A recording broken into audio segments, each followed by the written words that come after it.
গাঙ্গেয় পশ্চিমবঙ্গ থেকে তেলেঙ্গানা দীর্ঘ নিম্নচাপ অক্ষরেখা, সেই সঙ্গে বঙ্গোপসাগরের নিম্ন স্তর থেকে প্রচুর জলীয় বাষ্প প্রবাহ। এর ফলে দক্ষিণবঙ্গের বিভিন্ন জেলায় 21 থেকে 23 ফেব্রুয়ারি বজ্র বিদ্যুৎ সহ হালকা থেকে মাঝারি বৃষ্টি এবং শিলাবৃষ্টি ও দমকা হওয়ার সম্ভাবনা রয়েছে।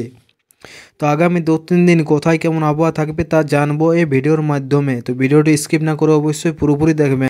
গতকাল 20 ফেব্রুয়ারি পূর্ব ও পশ্চিম বর্ধমান এবং পশ্চিম মেদিনীপুর, বাঁকুড়া, হুগলি ও হাওড়া জেলায় বজ্রবিদ্যুৎ সঙ্গে হালকা থেকে মাঝারি বৃষ্টি ও শিলাবৃষ্টি এবং ঝোড়ো হওয়ার খবর মিলেছে। দক্ষিণবঙ্গের অন্যান্য জেলায় 40 থেকে 50 কিলোমিটার গতিবেগে ঝোড়ো হওয়া ছিল।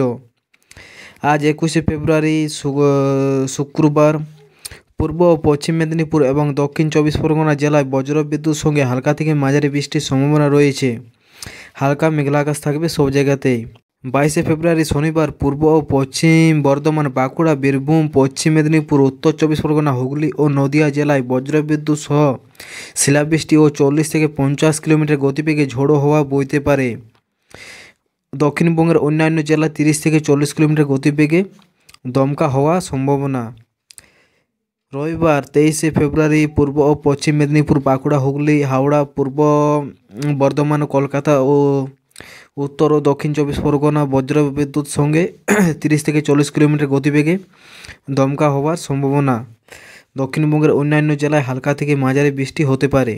তো এটাই হলো আজকের আপডেট। অবশ্যই যদি ভিডিওটি ভালো লেগে থাকে তো ভিডিওটিতে একটি লাইক করে দেবেন এবং চ্যানেলটি সাবস্ক্রাইব করে নেবেন সর্বপ্রথম এরকম আবার আপডেট পাওয়ার জন্য। তো আজকে আপনাদের এখানে কোথায় কেমন আবহাওয়া রয়েছে অবশ্যই কমেন্ট করে বলবেন।